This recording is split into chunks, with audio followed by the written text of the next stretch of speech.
E aí, pessoal, boa noite a todos. É com muita alegria, satisfação que nós estamos aqui hoje promovendo esse aulão que o nome é Aulão dos Macetes. Eu vou começar aqui com a língua portuguesa, trabalhando só macetes que vão fazer você alcançar o resultado nas provas de concursos, nas provas militares e nas provas de vestibular com muito mais eficiência, beleza? E também o professor Romário, logo após a minha aula, vai trabalhar macetes da matemática. Vai ser algo sensacional. E enquanto a galera está chegando, pegue o seu caderno, pegue o lápis, eu vou contar uma novidade a vocês. O curso preparatório Passei, daqui a no máximo 20 dias, irá fazer o lançamento do site. O curso preparatório Passei terá um site com aulas online. Você vai poder assistir na sua casa, no conforto do seu lar, as aulas de língua portuguesa e de todas as outras matérias. É o Passei indo para o mercado online e arrebentando com a mesma dinâmica, com a mesma pegada do presencial, com os professores excelentes. Aguarde, promoções virão para o lançamento, beleza? Então vamos lá, vamos começar a nossa dica, vamos começar a nossa aula sobre macetes. E o primeiro macete é muito simples, preste atenção. Muitas pessoas possuem dúvidas com relação à função sintática dos pronomes oblíquos átonos, que são os POAs. POA, pronome oblíquo átono. Quando cai o o, o a, o ois, o ais, o lhe e o lheis, em provas de concurso, provas militares, pedindo a função sintática, o aluno tem muita dificuldade. Então vamos lá. Toda vez que cair o o, toda vez que cair o a, ois, ais, lhe e lheis, você vai trocar pelo nome Pelé. É só lembrar do atleta do século, Pelé. Toda vez que você tiver o o, o a pedindo função sintática, lembre-se do Pelé. Preste atenção aqui. Não ouvi hoje. Aqui tem o o. Eu quero a função sintática. Caramba, travei, ficou difícil. Eu jogo aqui o nome Pelé. E aí eu faço a análise sintática. Quem é o verbo? Vi. Quem que não viu o Pelé hoje? Eu. Neste caso aqui, faltou hoje ali. Eu vou colocar sujeito. E esse sujeito o quê? Simples. Beleza. Esse verbo ver, eu posso parar aqui? Não vi. Ué, não viu o quê, Ramon? Então, este verbinho é um verbo transitivo o quê? Direto. E aí, todo verbo transitivo direto precisa de um objeto direto. Objeto direto é aquele que completa o verbo transitivo direto. Qual foi a função sintática da palavra Pelé? Objeto direto. Logo, a função sintática desse o é um objeto direto. Beleza, galera? É só lembrar do Pelé. O Pelé vai resolver a sua vida. Olha esse daqui. O professor deu-lhe o livro. O professor deu-lhe o livro. O que você vai fazer? Tire o lê e troque pelo nome Pelé. Vamos lá. O professor deu o livro ao Pelé. Quem é o verbo? O verbo é o deu. Quem que deu? O professor. Esse daqui é o meu sujeito o quê? Simples. Posso parar aqui? O professor deu? Não, você não vai compreender, porque quem dá alguma coisa a alguém. Sempre foi assim. Quem dá alguma coisa a alguém. O que ele deu? O livro, objeto direto, porque este verbo é um verbo transitivo direto e indireto. Ele deu o livro. A quem que ele deu?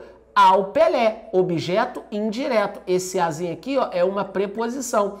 Então, a palavra Pelé fez a função de objeto direto, correto? Logo, esse lê aqui, ele sintaticamente também vai ser um objeto direto. Vamos para o próximo macete, beleza?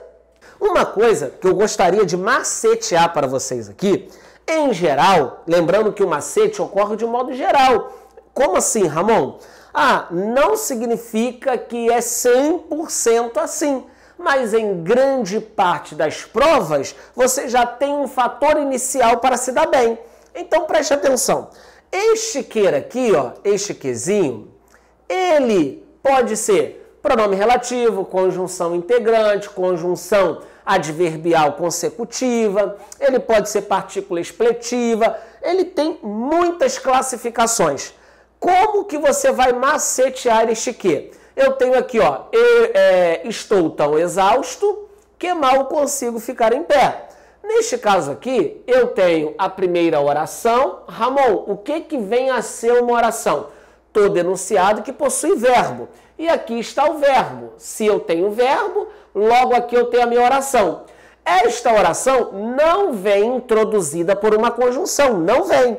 Então você vai chamar isso de oração principal. Principal. Beleza. Do outro lado você tem o que. E neste caso, o que é uma conjunção. Como, Ramon? Porque ele está ligando duas orações. Beleza. Agora, preste atenção. Qual é a classificação sintática deste que? Observe que na oração principal eu tenho um intensificador que é o tão. Esse intensificador dá um norte, norteia algo para a gente. Eu chamo esse macete do T do tesão. T do tesão. Quem tem tesão vai acertar. Então, olha aqui, ó. O tesão é um T grande, ó. Tesão. E o que ele significa? Tão, tal, tamanho e tanto. Ou seja, toda vez que na oração principal eu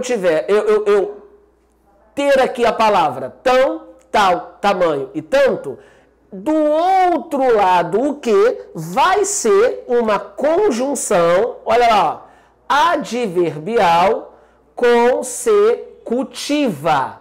Opa! Conjunção adverbial consecutiva. Legal! Então, peraí. Se antes do que tiver o tão, tal, tamanho e tanto, o que vai ser conjunção adverbial consecutiva? Bacana! E se é uma conjunção adverbial consecutiva, o que você vai ter aqui? Você vai ter uma oração subordinada oração subordinada adverbial, o quê? Consecutiva. Então, peraí, Ramon, toda vez que eu tenho conjunção consecutiva, eu tenho oração subordinada adverbial consecutiva? Sim. Toda vez que eu tiver o tão na oração principal, o tal, o tamanho, o tanto, eu vou ter uma conjunção consecutiva? Em geral, sim. Principalmente nas provas de concurso. Então, com um macetinho, que é o T do tesão, você já descobre aqui, ou já passa a conhecer, dois assuntos da língua portuguesa. Beleza? Vamos para o próximo macete. Galera, agora nós vamos para o terceiro macete. Preste atenção. Se você for estudar a acentuação gráfica pelas gramáticas, você vai ter de gravar muitas regras. Com este macetinho, vai eliminar muitas terminações. Preste atenção. Oxítonas são palavras que possuem a última sílaba mais forte. Então, quando a última sílaba tiver a sonoridade maior, mais forte, você vai ter uma oxítona. As paroxítonas, elas possuem a sílaba tônica na penúltima. Então, quando a penúltima sílaba for a mais forte, a tônica é uma paroxítona. Preste atenção. Eu vou acentuar todas as oxítonas terminadas em a, oás, e, oês, ois, em e ens. Todas. Eu coloquei em vermelho para chamar sua atenção de que já as paroxítonas nunca serão acentuadas quando terminarem em a, as, e, eis, ois, em e ens. Se as paroxítonas terminarem com as terminações das oxítonas, não acentuo. Perfeito ou não? Vamos lá. Daqui a pouco eu falo sobre o ditongo. Eu tenho a palavra cajá. Cajá é uma sílaba, a sílaba tônica que é o já, é a última, é uma oxítona. Oxítona terminada em a. Por isso eu vou acentuar. Vatapá, não é vatapé. Olha aqui, ó. O vatapá, eu tenho uma oxítona terminada em a. Se eu tenho uma oxítona terminada em a, eu acentuo. Ramon, por que oxítona? Última sílaba forte. Por que vai ser acentuado? Porque é terminada em a. Cipó, oxítona terminada em o. Por isso eu vou acentuar. Se eu leio essa palavra como amém, eu tenho uma oxítona terminada em em. Logo eu vou acentuar. Essa palavrinha, parabéns. Parabéns! É uma oxítona terminada em ens. Logo eu vou acentuar. Todas essas palavras são acentuadas por serem oxítonas terminadas em A. Ou por serem oxítonas terminadas em A, E, O, em, ENS. Perfeito? Agora vamos lá. Na palavra cadeira, observe uma coisa aqui. Cadeira, a sílaba tônica eu dei. Então eu tenho uma paroxítona terminada em A. Por isso eu não vou acentuar.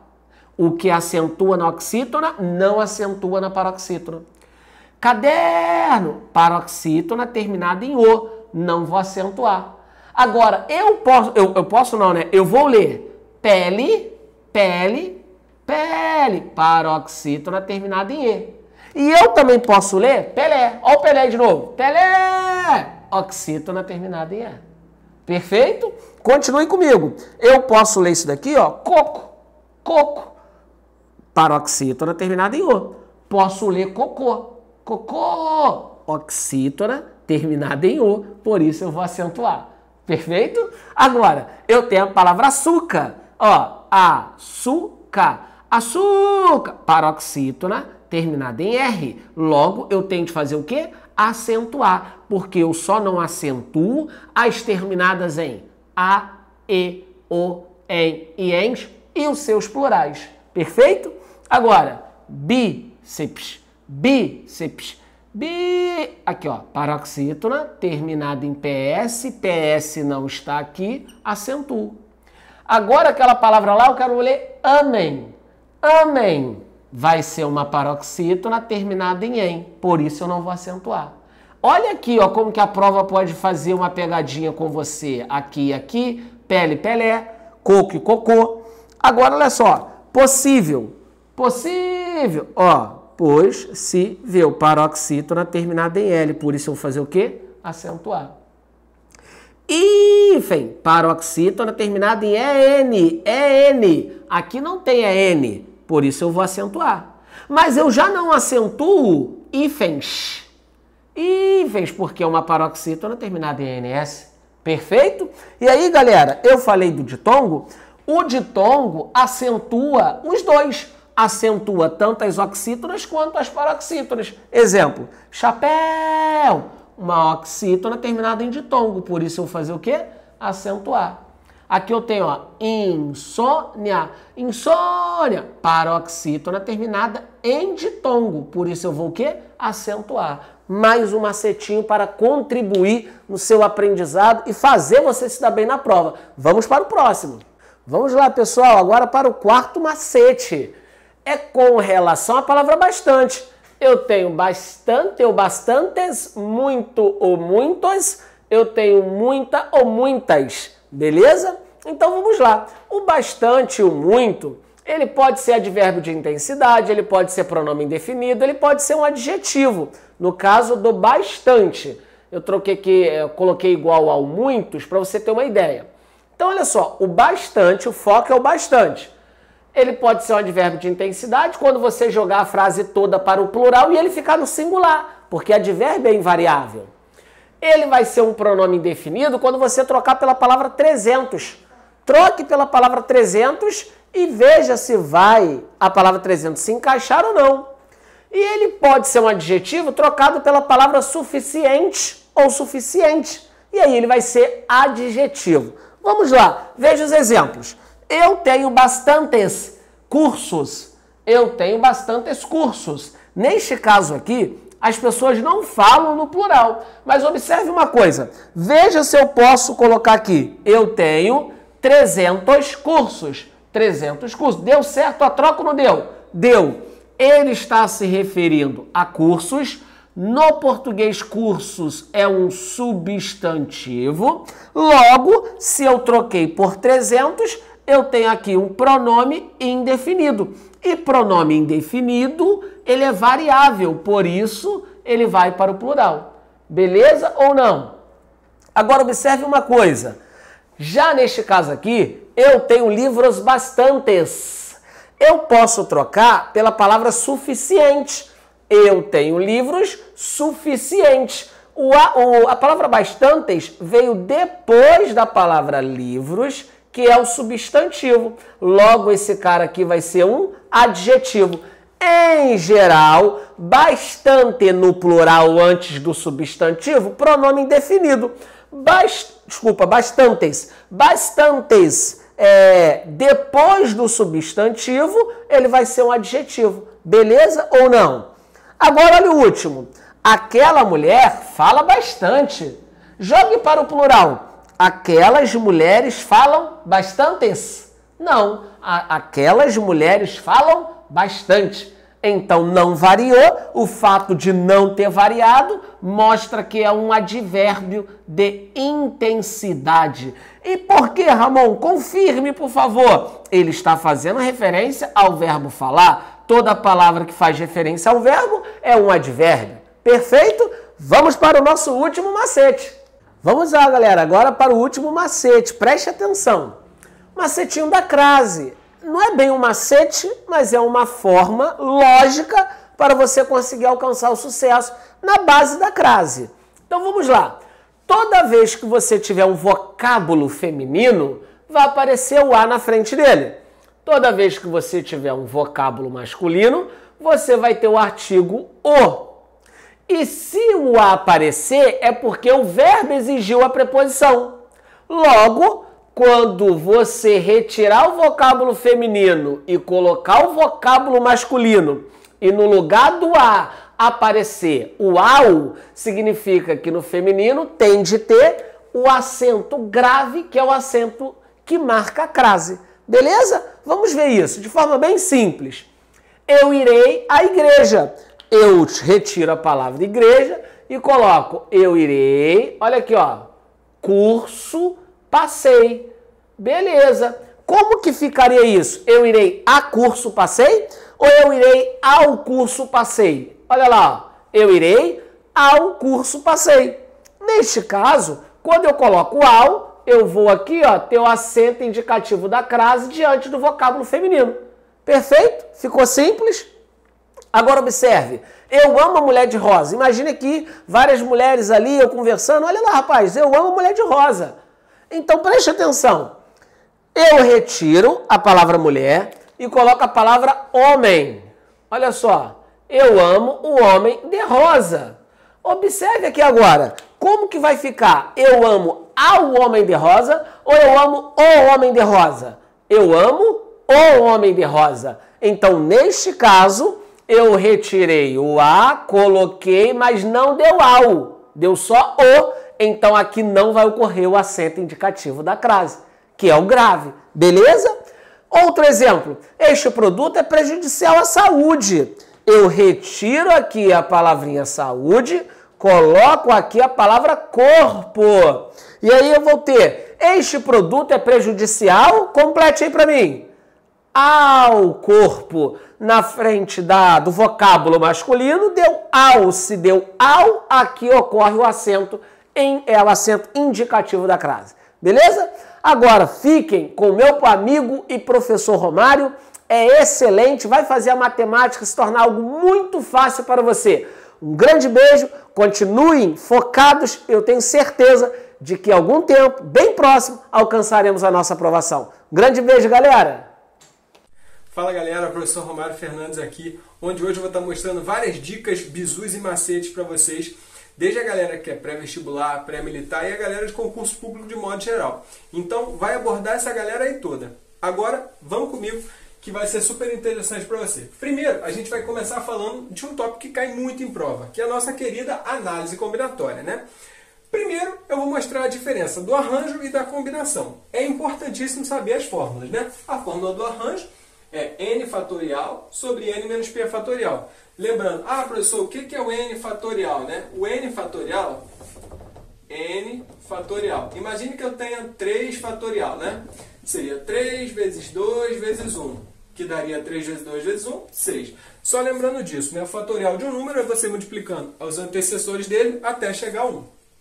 Bom, mas o arranjo de n com p, n fatorial sobre n menos p. Enquanto a combinação de n com p é n fatorial sobre n menos p vezes p fatorial. Note que a única diferença é que na combinação multiplica um p fatorial aqui embaixo, no arranjo não.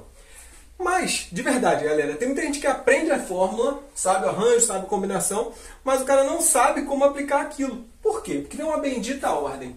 Na época de escola eu aprendi essa ordem, né? Quer dizer, eu achava que eu aprendia, que às vezes eu usava um, dava certo, às vezes usava o outro, não dava. E aí, professor, que bendita ordem é essa? Bom, primeiro, né, eu vou te mostrar como saber se a ordem importa ou se a ordem não importa. E depois eu vou te mostrar que ordem é essa. É só pensar o seguinte, as meninas vão entender isso bem claramente. Pensa assim, ó, mulher. Quando a mulher está muito estressada, né? Às vezes a mulher está muito irritada com você. Aí o cara chegou em casa, a mulher está super irritada, estressada. Meu amigo, não adianta. Quando a mulher está estressada, você pode falar para ela, comprei um jato para você, comprei uma Ferrari para você, vou te levar para o Havaí, para Disney, que nada vai mudar, né? Por quê? Porque a mulher, quando ela está muito estressada, ela fica monossilábica. O máximo que ela faz é falar 2 sílabas. Então, pensa comigo. Sabe quando a mulher está muito estressada, você vai falar com ela? Fala assim, amor, comprei uma Mercedes para você, quer? Aí ela não responde para você, sim, quero, meu amor. Não. Ela só olha para você e fala assim, Não é verdade? Você pode ter certeza que você está se identificando com isso. Ela só, né? Então pensa comigo, ó. Quando você quiser saber se a ordem importa ou não, é só lembrar do macete da mulher estressada. Quando a mulher está estressada, ela só fala, Então, ó, a ordem importa? Aí você vai lembrar, de arranjo. Olha que legal, nunca mais tu vai esquecer isso. A ordem importa? Então é um arranjo. A ordem importa? Não. Então é uma combinação. Nunca mais tu vai esquecer. A ordem importa? Então é um arranjo. A ordem importa? Não. Então é uma combinação. Agora, professor, que ordem é essa? Como assim? Eu já sei quando que, se ela importa, arranjo. Se não, combinação. Pensa comigo, galera. A ordem é tipo o seguinte. Imagine que eu tenha números. Vou te dar aqui um exemplo 1 e um exemplo 2, né? Tenho aqui 5 números, 5 algarismos, ó, 3, 6, 7, 8 e 1. E eu quero escolher 2 dele, ó. Então, dos 5, eu só vou escolher 2, ó. Então, ó, quantas senhas de 2 dígitos podemos fazer com os algarismos 3, 7, 8 e 1? Então, dos 5, que é o meu total, eu só vou escolher quantos? 2. É só lembrar, ó, N e P. Esse N aqui normalmente é o seu total e o P é a quantidade de vezes que você vai associar. Dos 5 eu vou escolher 2. Vamos pegar um exemplo aqui só para a gente entender a ordem. Se eu pegar 3 e 6, eu formo uma senha diferente do que se eu pegar 3 e 6, 6 e 3. É só olhar, ó, 36 é diferente de 63, concorda? Se é diferente, a ordem importa. Então, quando eu mudo ele de posição, que a ordem importa? Então, é um arranjo. É só pensar que o 36 é diferente do 63. Beleza? Então, a ordem importa? Então, é um arranjo. Você faria um arranjo 5, 2 a 2, que ficaria lá, ó, 5 fatorial sobre 5 menos 2 fatorial. E aí, professor? Agora resolver isso daqui não tem mistério. Ficaria 5 fatorial sobre 5 menos 2, 3 fatorial. Eu posso abrir o 5 até chegar ao 3, fica 5 vezes 4 vezes 3 fatorial. Corto 3 com 3, 5 vezes 4, que dá quanto? 20. Então, pegou uma questão na hora da prova, está em dúvida se usa arranjo ou combinação, é só pensar, a ordem importa? Então é um arranjo. A ordem importa? Não. Então é uma combinação. Olha esse segundo caso aqui, ó. De um grupo de 5 pessoas, devemos escolher 2 para trabalhar no sábado, né? Beleza. De quantas formas podemos escolher as 2 pessoas? Então, das 5, novamente, eu vou escolher 2. Agora, pensa comigo. Você tem lá um grupo de 5 pessoas, né? Vamos lá. Se eu escolher Pedro e João, é diferente de eu escolher João e Pedro? Não, é a mesma dupla, né? Se eu tenho Pedro e João, é a mesma coisa que ter João e Pedro, certo? Eles vão trabalhar juntos. Então, a ordem importa? Não. Se eu tiver Pedro e João, é a mesma coisa que eu ter João e Pedro. A ordem importa? Não. Então, combinação de 5, 2 a 2. Ficaria 5 fatorial sobre 5 menos 2 fatorial vezes 2 fatorial. Vai ficar 5 fatorial sobre 5 menos 2, 3 fatorial vezes 2 fatorial. Nesse caso, você pode abrir o 5 até o maior que você tem embaixo, que é o 3. Então, ficaria 5 vezes 4 vezes 3 sobre 3 vezes 2 fatorial, que é 2 vezes 1. Posso cortar o 3 com 3, fica 5 vezes 4. Então, combinação de 5, 2 a 2, 5 vezes 4, 20, sobre 2 vezes 1, 10. 2, 20 por 2, que vai dar o quê? 10. Então, não esquece. A ordem importa? É um arranjo. A ordem importa? Não. Então, é uma combinação, beleza? Mas agora eu vou te mostrar um bizu que vai ser muito legal. Vamos lá. Bom, galera, agora eu vou mostrar para vocês um bizu que é super importante relacionado a essa parte. Acompanha aqui comigo, ó. Uma lanchonete faz vitaminas com 1, 2, 3, 4 ou 5 frutas diferentes. A saber, laranja, mamão, banana, maçã e manga.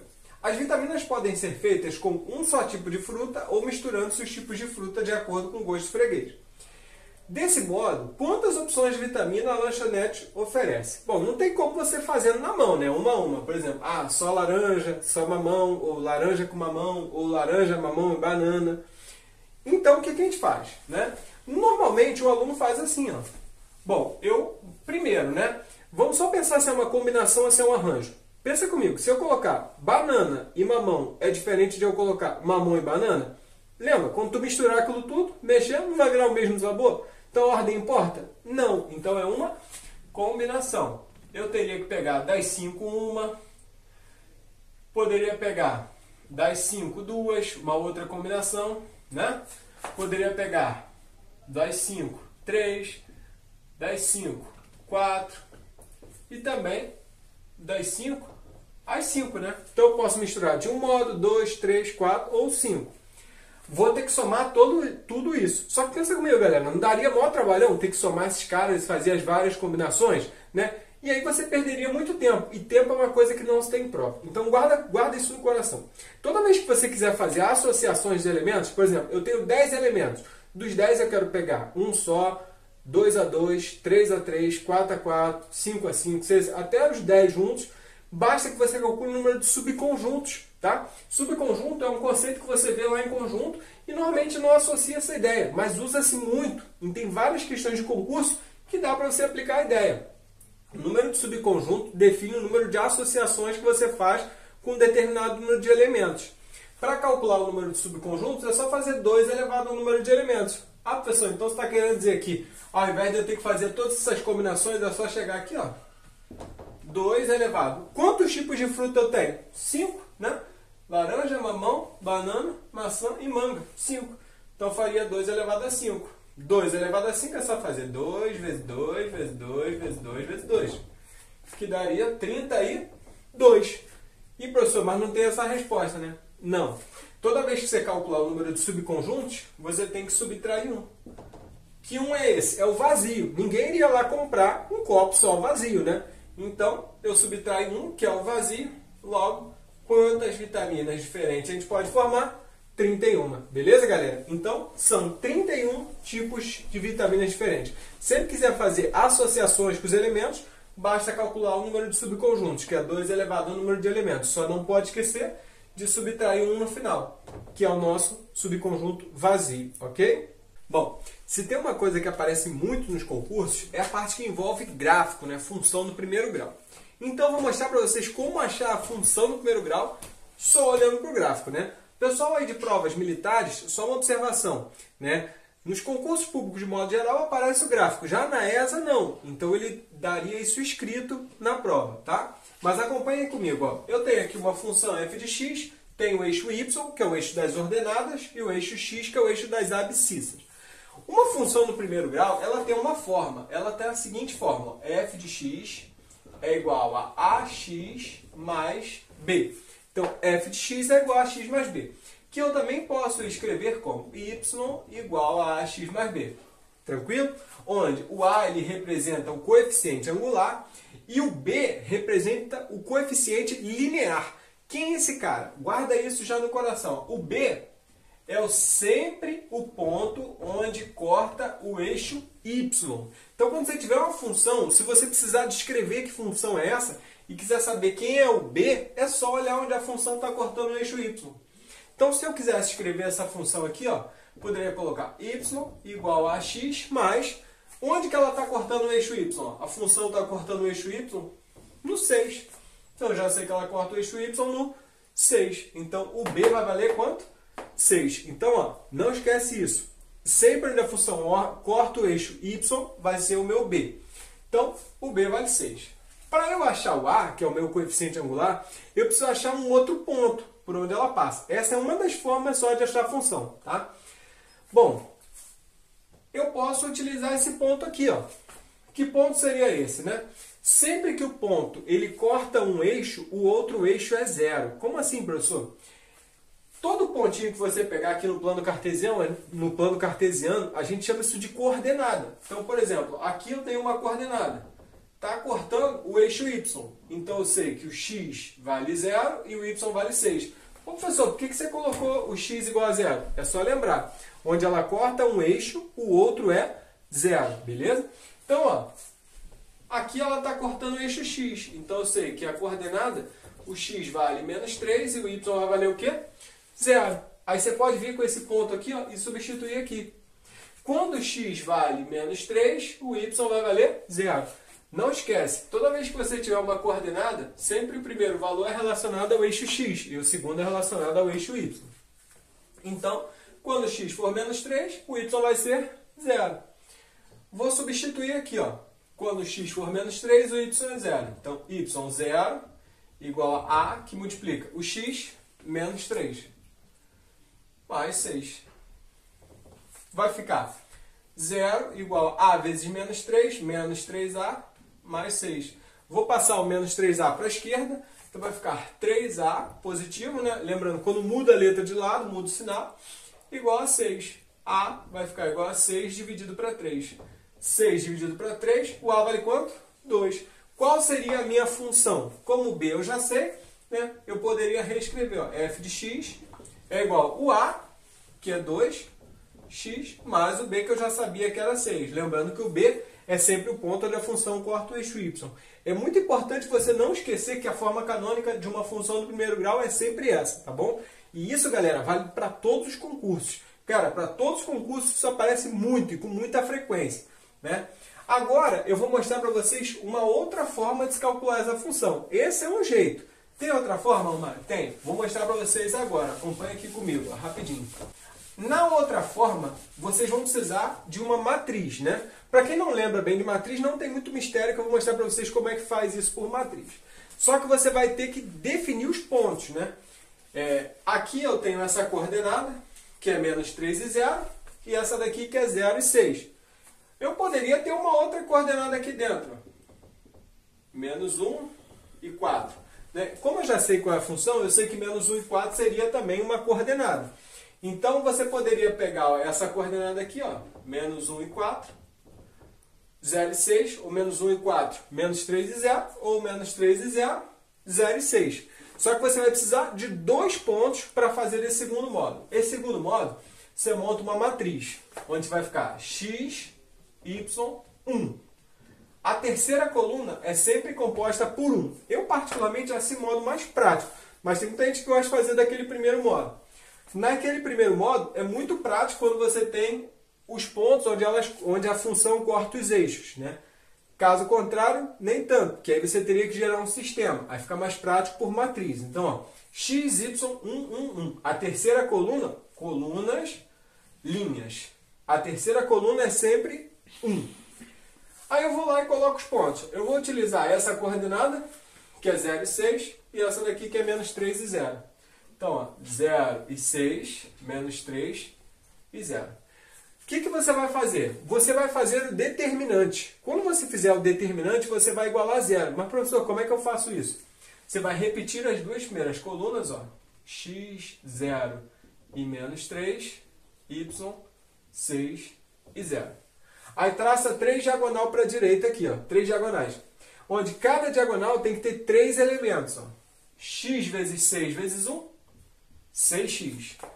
Y vezes 1 vezes menos 3, menos 3y. 1 vezes 0 vezes 0, 0, né? Igual a 0. Você vai multiplicar para a direita, igualou a 0. Agora eu vou multiplicar para a esquerda. 1 vezes 6 vezes menos 3 vai dar menos 18. Só que sempre que eu multiplico para a esquerda, eu mudo o sinal. Então, ao invés de menos 18, vai ficar 18. X vezes 1 vezes 0 vai dar 0. Y vezes 0 vezes 1 também vai dar 0. O que sobrou? Ó, sobrou 18 mais 6x menos 3y mais 0 igual a 0. Eu vou deixar o y sozinho, ó, vai ficar menos 3y. O 6 e o 18 eu vou passar para o outro lado. Fica menos 6x e menos 18. Quando o y é negativo, você multiplica aqui ó, por menos 1, para deixar o y positivo.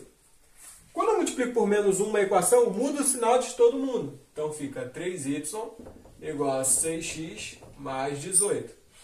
Y é igual a 6x sobre 3 mais 18 sobre 3.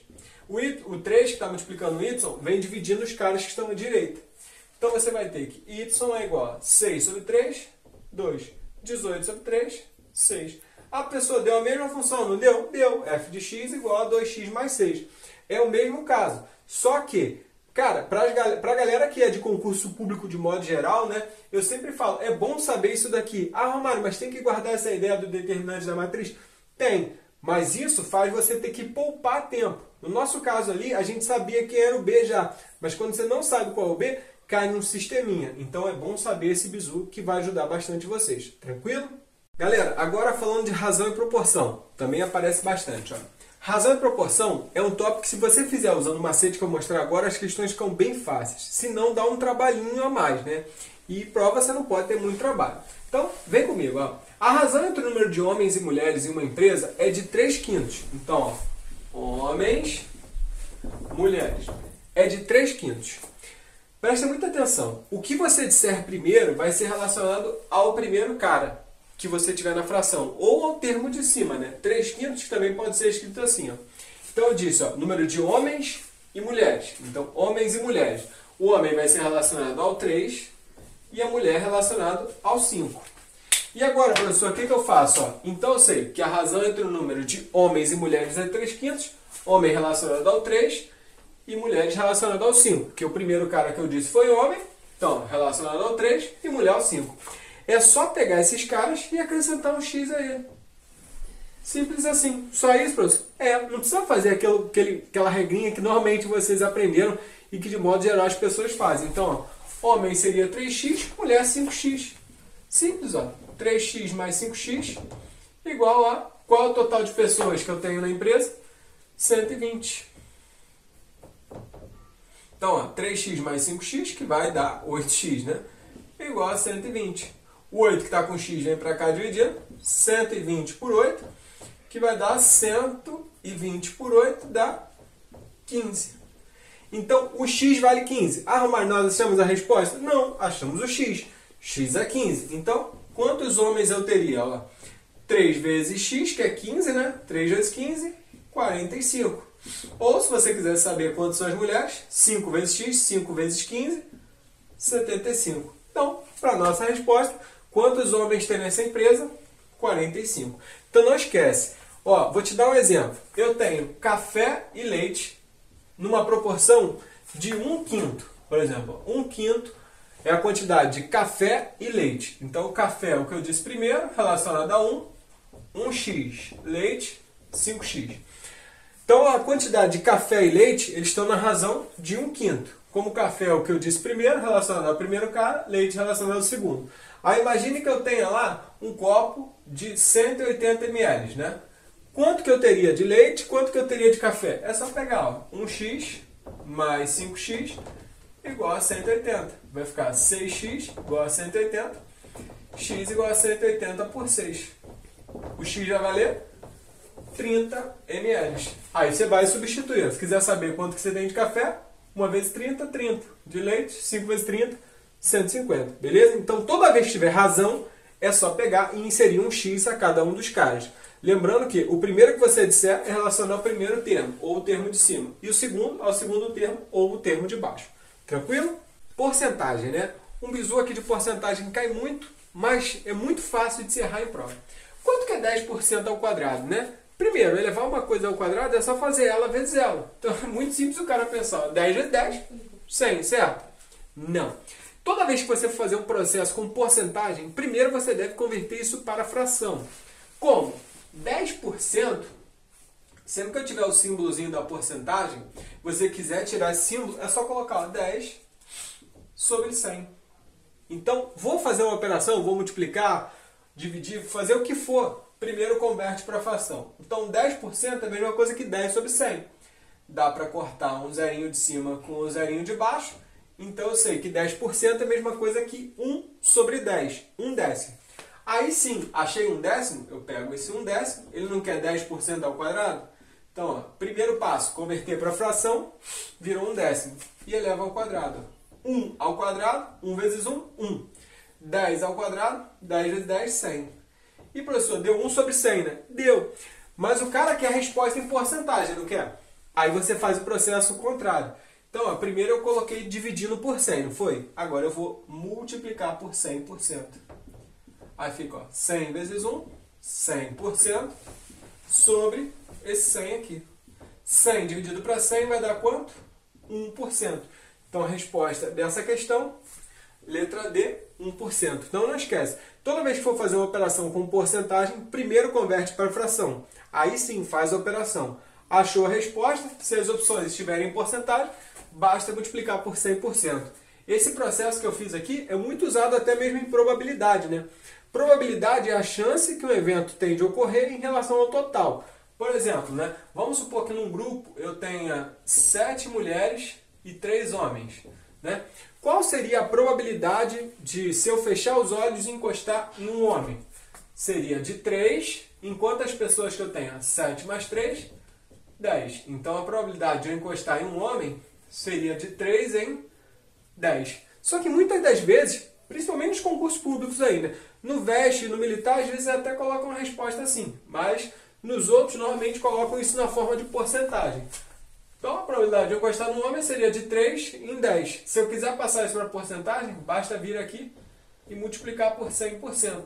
Aí ficaria 3 vezes 100, 300% sobre 10. Corto 0 com 0, então a probabilidade seria de 30%. Beleza? Aumentos e descontos sucessivos, né? Bom, isso daí também aparece muito em situações de prova, né? A menos que você tenha um valor já fixo para o objeto que você está tratando, o que você vai fazer? Ó? Acompanha comigo. Se dermos dois aumentos de 10% e 30%, quanto devemos dar de desconto para que o preço retorne ao valor inicial? Primeira observação. Você vai sempre supor um valor inicial igual a 100. Por que, professor, igual a 100? Porque toda porcentagem em relação ao 100 já é o próprio valor. Tipo assim, 15% de 100 é o próprio 15. 20% de 100 é o próprio 20. 39% de 100 é o próprio 39. Então, isso já facilita um pouco a nossa situação. Então, primeiro eu vou dar os dois aumentos. Ó. Primeiro eu vou dar um aumento de 10%. Só que, como ele é em relação ao 100, né, já é o próprio 10.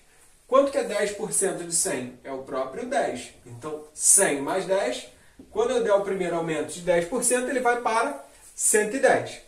Logo em seguida, eu vou dar um novo aumento de 30%. Só que aí o 30% não é em cima do 100, é sim em cima do 110. É como se eu desse um aumento agora, no começo do mês, e desse um outro aumento no final do mês. Beleza? Bom, então agora eu vou dar um novo aumento de 30%. Só que como que eu faço para calcular 30% de 110? Ó, 30 sobre 100. Lembra quando eu for fazer a operação, primeiro coloco 100 embaixo, vezes 110. Não tem ninguém embaixo de 110, coloco o número 1. Corto 0. Ó, um de cima com um de baixo, um de cima com um de baixo. Ficou 3 vezes 11, 33. Uma vezes 1. 33 por 1, que dá o próprio 33. Então, 30% de 110 é 33. 110 mais 33 vai dar 143. Só uma observação antes de falar da questão de desconto. Tem algumas questões de prova que o cara pergunta assim: dar dois aumentos, um de 10% e outro de 30%, equivale a dar um único aumento de... Aí você poderia pensar, ó, de 100 para 143, como aumentou 43, seriam 43%. Mas, quanto à questão do desconto, né? Quanto que eu vou ter que dar de desconto para que ele retorne ao valor inicial? Bom, o valor do objeto agora é R$ 143, que equivale a 100%. Quanto que eu vou ter que dar de desconto para que ele volte ao valor inicial? Como eu supus que o valor inicial era 100, De 143 para eu reduzir, para ele chegar até o 100, eu vou ter que reduzir 43. Então, 143 equivale a 100, 43 equivale a x. É só fazer uma regrinha de 3. Lembrando que em porcentagem a gente pode fazer de duas formas, ou assim, ou por regra de 3. Só a título de curiosidade. Regra de 3 é mais quando você quiser saber quantos por cento um valor equivale em relação ao outro, tá? Mas tem gente que sempre faz por regra de 3, não tem problema. Mas voltando para a nossa historinha aqui, 143 equivale a 100%. Para eu reduzir, eu vou voltar ao valor inicial, eu tenho que reduzir 43. Então 143 é 100%, 43 é x. Faço uma regrinha de 3, fica 143x igual a 43 vezes 100, 4.300. X vai ficar 4.300 dividido por 143. Se você dividir isso aí com muito amor e carinho, você vai ver que dá algo em torno de 30,06%. Então, qual o desconto que eu teria que dar para ele retornar ao valor inicial? Um desconto de 30,06%. Bom, galera, agora vamos falar sobre o poder aquisitivo, né? Isso é um conceito que está muito na moda, aparece muito em questões de concurso. Exemplo, se o seu salário sobe 26% e os preços sobem 20%, o que ocorre com o seu poder aquisitivo? Qual o bizu? Você vai supor que o seu salário, isso aqui não está funcionando, você vai supor que o seu salário é 100 e que o produto, né, o objeto, o preço lá que você está tratando, também é 100. Por quê? Porque desse modo, se o salário é 100 e o produto também é 100, você tem 100% de poder de compra. Agora, o que você vai fazer? Eu vou dar os aumentos. Eu escolho 100 até porque, por conta da porcentagem, fica mais prático. 26% de 100 é o próprio 26. Então, o salário subiu para 126.